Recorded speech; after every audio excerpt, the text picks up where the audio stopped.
धर्म ज्ञान के दर्शकों का स्वागत है। मैं हूं आपके साथ कविता राणा। प्रधानमंत्री नरेंद्र मोदी, जिन्होंने देश में कमाल और दुनिया में धमाल मचाया हुआ है, कहना गलत नहीं होगा कि हारना पीएम मोदी को आता ही नहीं है। तभी तो जब से भारतीय राजनीति में कदम रखा है, कभी पीछे पलट कर नहीं देखा। बतौर मुख्यमंत्री ना कभी गुजरात का कोई चुनाव हारा, और अब बतौर प्रधानमंत्री बीते 8 सालों से केंद्र में बने हुए हैं।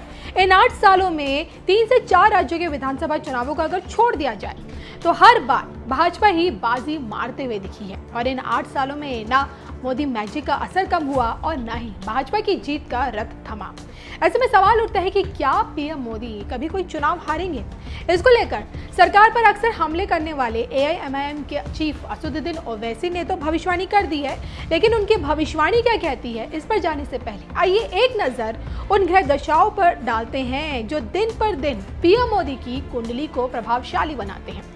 17 सितंबर 1950 के गुजरात के मेहसाणा में जन्मे पीएम मोदी के लगन का स्वग्रही मंगल अगर इन्हें फाइटर बनाता है, हिम्मत देता है, ऊर्जावान बनाता है, तो वहीं इनके विरोधियों के हर दांव को नाकाम भी करता है। वहीं कर्म भाव का शनि इन्हें एक ऐसा चतुर राजनेता बनाता है जो जल्दी से हार नहीं मानते। ज्योतिष बताते हैं कि कर्म के शनि के साथ शुक्र की युति पीएम मोदी की कुंडली में एक शक्तिशाली राजयोग बनाती है, और जिसकी वजह से वो सत्ता फिर चाहे राज्य की हो या फिर केंद्र की, हमेशा इनके इर्द गिर्द ही सत्ता रहती है। इसके अलावा कुंडली में मौजूद देखिए कई ऐसे शुभ योग हैं जिन्होंने जटिल से जटिल परिस्थितियों में भी पीएम मोदी को निकाला है। इनकी कुंडली में एक नहीं बल्कि कई शुभ योग हैं। देश भर के ज्योतिष पीएम मोदी की कुंडली में गज केसरी योग से लेकर मूसल योग, केदार योग, रोचक योग, भेरी योग, चंद्र मंगल योग, नीच भंग राज योग, अमर योग, काला योग, शंख योग तथा वरिष्ठ योग बताते हैं। कहते हैं कि इन्हीं शुभ योग ने पीएम मोदी को फर्श से अर्श तक पहुंचाने में मदद की। और जब पहली बार देखिए देश के प्रधानमंत्री पीएम मोदी बने, तब शनि की 7.5 से ही गुजर रहे थे, और अब जब तीसरी बार अगर फिर से पीएम बनने का मौका इन्हें मिलता है तो उस वक्त भी शनि की महादशाओं से गुजरेंगे। तो जिस तरह देखिए पीएम मोदी के नेतृत्व में पार्टी जीत के रिकॉर्ड बना रही है, उसे देखते हुए एक बार तो अटल जी की भी भविष्यवाणी को याद किया जाने लगा था। ये बात उन दिनों की है जब सिर्फ एक वोट की वजह से अटल जी की गठबंधन वाली सरकार गिर गई थी, और जिसके बाद पूरे सदन में उनका उपहास उड़ाया गया था। हालांकि अटल जी की तब की भविष्यवाणी आज 100% सच साबित हो चुकी है।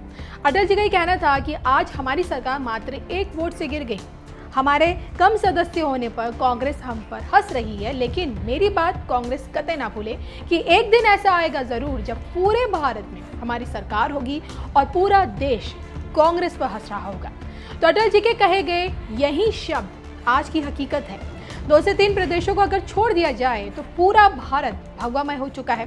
पूरे देश में कमल खिलने का जो सपना अटल जी ने देखा था, उस सपने को साकार करने का काम पीएम मोदी कर रहे हैं। लेकिन क्या इस जीत पर ग्रहण लग सकता है?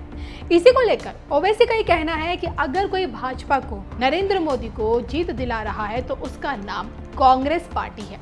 ये कमजोर हो चुकी है, इतनी कमजोर हो चुकी है कि इसके नेता को दिल्ली में ईडी पूछताछ के लिए भी बुलाती है तो 100 लोगों को भी दिल्ली में जमा नहीं कर पाते हैं लोग। और इतना नहीं, इस बात की भी ओवैसी ने भविष्यवाणी की है कि कांग्रेस के खात्मे के साथ ही पीएम मोदी चुनाव हार जाएंगे। इनका मानना है कि जिस दिन कांग्रेस देश से खत्म हो जाएगी, उसी दिन नरेंद्र मोदी चुनाव हार जाएंगे। तो भारत के कांग्रेस मुक्त होने के साथ साथ क्या बीजेपी के चुनाव हारने का सिलसिला क्या शुरू हो जाएगा? इसको लेकर आप लोगों की क्या राय है, कमेंट करके जरूर बताइएगा। लेकिन इसके साथ साथ जो कि आज 21 जून यानी कि योग का दिवस है, तो ऐसे में इस योग दिवस पर पीएम मोदी ने क्या कुछ कहा, उनके भाषण के साथ आपको छोड़े जाते हैं।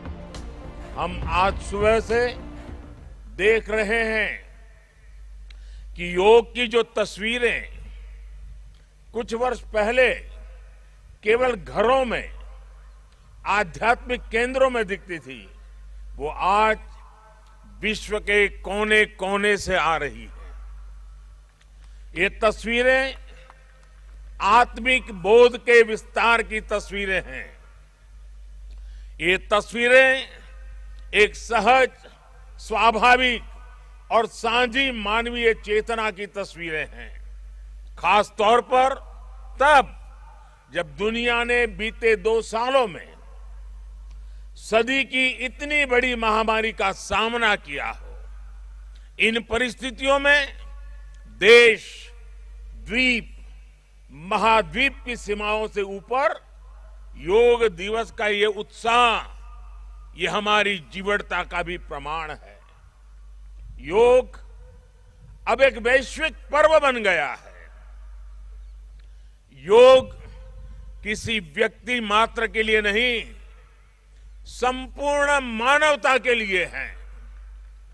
इसलिए इस बार अंतर्राष्ट्रीय योग दिवस की थीम है योगा फॉर ह्यूमैनिटी। मैं इस थीम के जरिए योग के इस संदेश को पूरी मानवता तक पहुंचाने के लिए यूनाइटेड नेशंस का और सभी देशों का हृदय से धन्यवाद करता हूं।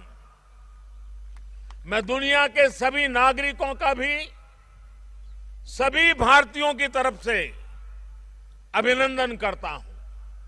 साथियों, योग के लिए हमारे ऋषियों ने, हमारे महर्षियों ने, हमारे आचार्यों ने कहा है, शांतिम योगेन विंदति। It means yoga brings peace for us.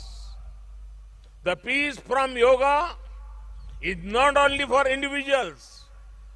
Yoga brings peace to our society. Yoga brings peace to our nations and the world. And yoga brings peace to our universe.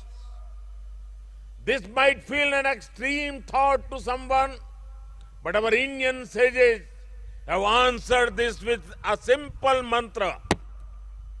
Yat pinde tat brahmande. This whole universe starts from our own body and soul. The universe starts from us, and yoga makes us conscious of everything within us and builds a sense of awareness. It starts with self-awareness and proceeds to awareness of the world. When we become aware of ourselves and our world, we begin to spot things that need to be changed, both in ourselves and in the world. These may be individual lifestyle problems or global challenges like climate change and international conflicts.